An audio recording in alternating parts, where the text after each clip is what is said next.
Hi, this is Pastor Greg Paulson on day 16 of the Contagious Christian campaign. This week we're talking about developing contagious friendships.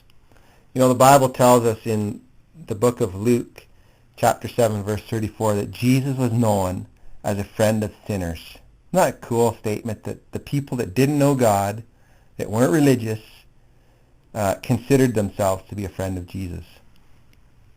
You know, sometimes there's confusion over how Christians are to conduct themselves when it comes to friendships.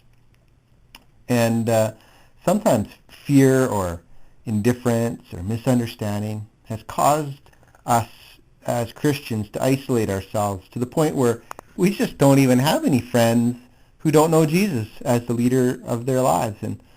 And the answer to, I believe, to this confusion is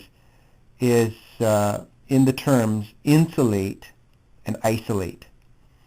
And sometimes, as Christians, we think that we're to isolate ourselves from the world and not have anything to do with the world. But the Bible calls us to be in the world and not of the world. So it's not talking about isolating, it's talking about insulating. And Rick Warren explained a great analogy one time that I heard. And Carla and I were in Hawaii last winter, and we got to see this firsthand. The ocean is full of salt water. And the fish are in the ocean, they're living in that salty environment their whole lives. And one day a fisherman hooks onto a fish and he yanks it out of the ocean and brings it home for supper. The first thing he does when he sits down at the table is he dumps some salt on that fish, because that fish just ain't salty. He's lived his whole whole life in that environment of salt, but he's not salty. So this is a great example for a Christian as well, that we can live in the environment of the world, but we don't need to be influenced by the world.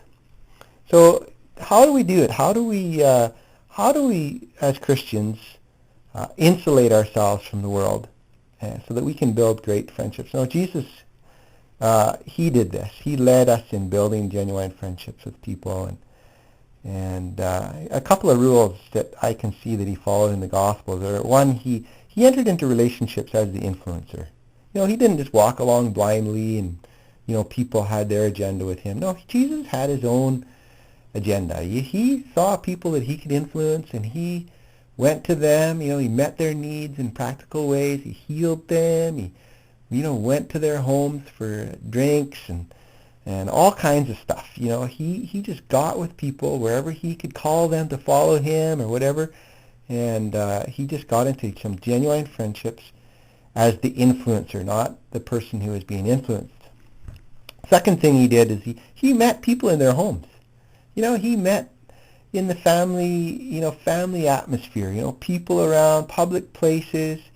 He didn't get into this dark, seedy stuff, where his intentions were questioned. And, sometimes as Christians, we're afraid of going into these dark places. We're not called to go into those oftentimes. Jesus gave us a good example, meeting people in our homes, in their homes, in public places where intentions aren't questioned. Jesus' intentions weren't questioned by the people he met with. They knew that he loved God and that his intentions were good.